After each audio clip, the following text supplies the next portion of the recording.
आम कलेक्टर पाक मंदिर स्तर पर आम जहाँ अभियोग देलु सी आमको प्रतिश्रुति देते कि मद दुकान खोलने पूर्व से आसवे इनक्वारी करेंगे जहाँफल मद दुकान गत काली खोला गलानी आज पर्यटन इनक्वारी होना तो इनक्वारी क्या सर्थे ये मद दुकान खोल जाए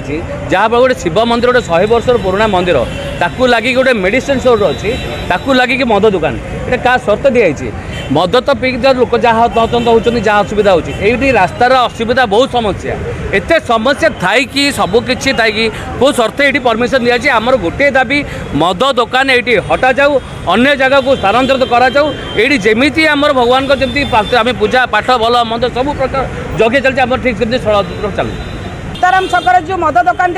मंदिर सामना खोला है 100 वर्षर मंदिर आज्ञा इतर आमर प्रत्येक माँ भौणी समस्ते आसिक पूजा कर गोटे मेडिसिन दुकान भी अच्छी ये आमर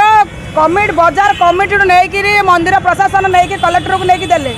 आमर सरकार आम किसी कहने मंदिर सामना ये मद दुकान कले मोर अनुरोध एठू मद दुकान बंद हो जाऊ ना नचेत निआ जल सरकार मद दुकान हम टैक्स से सरकार चलुची आम ताकू विरोध करूँ किंतु स्थान काल पात्र नहीं करने दरकार गोटे मंदिर प्रेमिसेस पाखे एवं गोटे ट्राफिक समस्या भितर आम मद दुकान करवाटा उचित नुह आम ताकू दृढ़ विरोध करुँ एवं ताकू अन्य स्थान को स्थानांतर कर दो नले जमीती बाण बजार करुँच माछ मार्केट करुँच परिवा मार्केट करुँच मदर गोटे मार्केट कर दिंतु स्वतंत्र सहर टिके दूर स्थान नहीं कि आमर आम स्वागत करूँ एवं मद इनकम टैक्स नियंतु सब करूँ